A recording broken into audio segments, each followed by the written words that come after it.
Quand on pense au sol, on imagine souvent juste de la terre, de la poussière quoi. Mais en réalité, sous nos pieds se cache une architecture incroyable, une structure complexe et quasi invisible qui est littéralement la clé de toute vie. Alors, comment fonctionne cette construction secrète? Allez, on va plonger ensemble pour découvrir ça.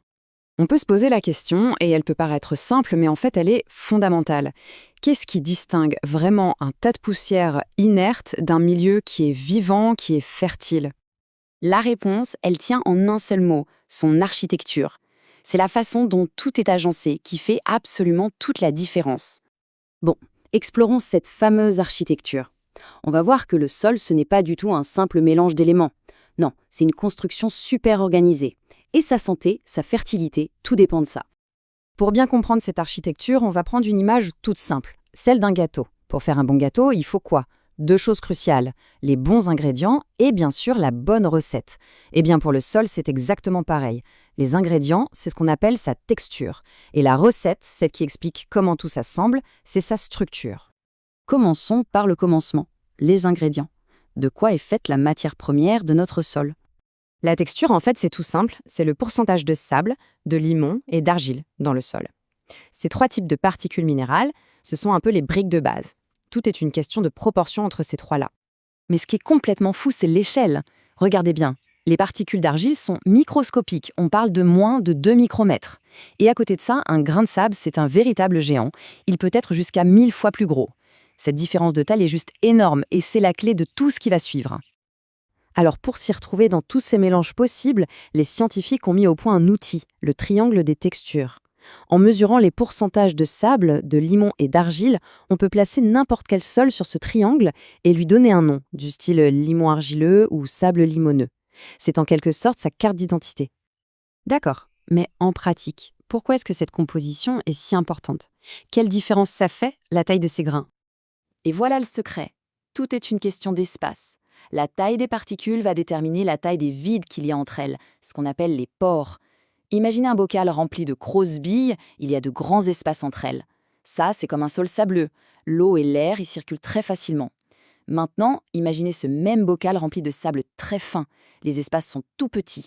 Ça, c'est comme un sol argileux, qui va retenir l'eau dans une myriade de tout petits pores. Et ça a des conséquences directes, bien sûr. Un sol sableux est bien aéré, mais l'eau file tout droit, il la retient mal. Un sol argileux, c'est tout l'inverse. Il stocke très bien l'eau, mais du coup, il peut manquer d'air. Et en plus, les toutes petites particules d'argile sont chimiquement actives. Elles agissent comme des aimants à nutriments, les gardant à disposition pour les plantes. Allez, passons à la deuxième étape, la recette. Parce qu'avoir les bons ingrédients, ça ne suffit pas. Il faut savoir comment les assembler. Et c'est là qu'intervient la structure. La structure, qu'est-ce que c'est? C'est tout simplement la manière dont les particules de sable, de limon et d'argile vont s'assembler pour former des sortes de grumeaux plus gros qu'on appelle des agrégats.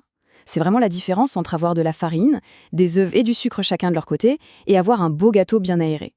Et la différence, c'est spectaculaire. Regardez. À gauche, on a une bonne structure, avec des agrégats qui créent tout un labyrinthe de pores, des grands, des petits. C'est l'endroit idéal pour que l'air, l'eau et les racines puissent se balader. À droite, c'est tout le contraire. Une structure massive, compactée comme une brique, où plus rien ne peut passer. Mais comment ils se forment ces fameux agrégats? La nature a sa propre petite recette. D'abord, les particules d'argile s'attirent entre elles et s'agglomèrent. Ensuite, la matière organique, les sécrétions des microbes, des racines, tout ça agit comme une sorte de colle pour cimenter l'ensemble. Et enfin, les cycles de pluie et de sécheresse créent des micro-fissures qui vont délimiter ces agrégats. Cette phrase résume tout en fait. C'est cette architecture, cette structure qui transforme le sol en un milieu poreux, un vrai lieu d'échange, un habitat, bref, un substrat qui est tout simplement indispensable à la vie. Bon, maintenant que notre architecture est en place, avec toutes ces pièces et ces couloirs, on va voir ce qui circule dedans, l'eau et l'air, les deux fluides vitaux du sol. L'eau dans le sol, ce n'est pas comme une flaque. Il faut plutôt l'imaginer comme un film très fin qui s'accroche aux particules. En fait, il y a plusieurs états de l'eau. L'eau qui est liée, vraiment collée aux particules, et l'eau capillaire qui circule un peu plus librement dans les pores. Et le truc, c'est que toute cette eau n'est pas accessible de la même façon. C'est là tout le dilemme de la plante. Pensez à une éponge bien imbibée d'eau. Ça, c'est la capacité au champ, le top, le niveau idéal où la plante peut boire à sa soif. Maintenant, essorez cette éponge le plus fort possible. Elle a l'air sèche, mais en fait, elle est encore humide. Ça, c'est le point de flétrissement. Il reste de l'eau, oui, mais elle est tellement accrochée aux particules que les racines n'ont plus la force de l'aspirer. La plante se fane, elle meurt littéralement de soif alors que le sol contient encore de l'eau. Cet équilibre est donc absolument essentiel. Pourquoi ? Parce que les pores, qui ne sont pas remplis d'eau, eh bien, ils sont remplis d'air. Et cet air, il est vital. Les racines respirent, tout comme les milliards de bactéries et de champignons qui font vivre le sol. Sans air, le sol s'asphyxie. Tout simplement. Ok, maintenant qu'on a toutes les pièces du puzzle, on va les assembler pour voir comment cette architecture devient un véritable foyer pour la vie. Quand on observe une coupe de sol, ce qu'on appelle un profil, on voit cette architecture se déployer en couches, les horizons.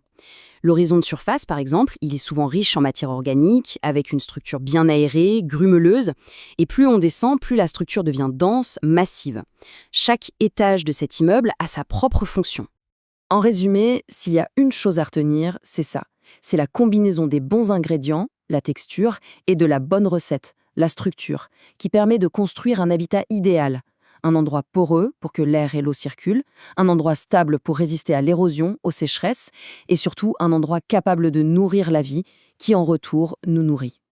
Alors la prochaine fois qu'on marchera sur le sol, que ce soit en forêt, dans un champ ou dans un jardin, pensons à toute cette architecture cachée.